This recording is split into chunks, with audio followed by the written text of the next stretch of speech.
नमस्कार, मी अण्णासाहेब अशोक जमदाडे आज तुम्हास मी हिंगणगाव या गावाची उत्पत्ती कशी झाली हे सांगणार आहे. खऱ्या अर्थानं प्राचीन काळी प्रत्येक गावाची उत्पत्ती होत असताना भौगोलिक आणि वनस्पती शास्त्रानुसार ती उत्पत्ती होत होती आणि हिंगणगाव देखील उत्पत्ती हे वनस्पती शास्त्रानुसार झाले असावी असे अनेक इतिहासकारांचे मत आहे. एक सगळ्यात महत्त्वाचं हिंगण किंवा हिंगण बेट या वृक्षाची लागवड या ठिकाणी फार मोठ्या प्रमाणात केली जात होती आणि या वृक्षाचा उपयोग हा प्रामुख्याने धुणे धुण्यासाठी किंवा औषधासाठी देखील केला जात होता. विशेष करून या आसपासच्या भागामध्ये मोठ्या प्रमाणात हे वृक्ष असावेत आणि त्यामुळे याला हिंगणगाव हे नाव पडलं असावं.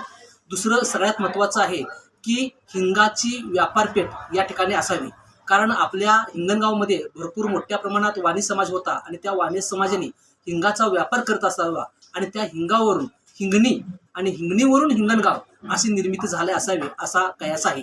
विशेष करून या हिंगणगावाच्या यामध्ये हिंगणगाव खुर्द आणि हिंगणगाव अशी दोन गाव आहेत. आपल्याला सगळ्याला माहीत असेल की तासगाव तालुक्यात हिंगणगाव खुर्द नावाचं गाव आहे. तर हिंगणगाव खुर्द हा शब्द छत्रपती शिवाजी महाराजांच्या कालखंडापासून रूढ झालेला आहे. खुर्द म्हणजे मोठं गाव, म्हणून त्याला हिंगणगाव खुर्द असं म्हटलं जातं आणि हिंगणगाव हे हिंगणगाव आहे. म्हणजे सर्वसाधारण इतिहासकारांच्या मतानुसार जे हिंगण बेट किंवा हिंगणी याच्यापासूनच खऱ्या अर्थानं या गावचं नाव हिंगणगाव असं पडलं असावं असा इतिहास आहे. नमस्कार.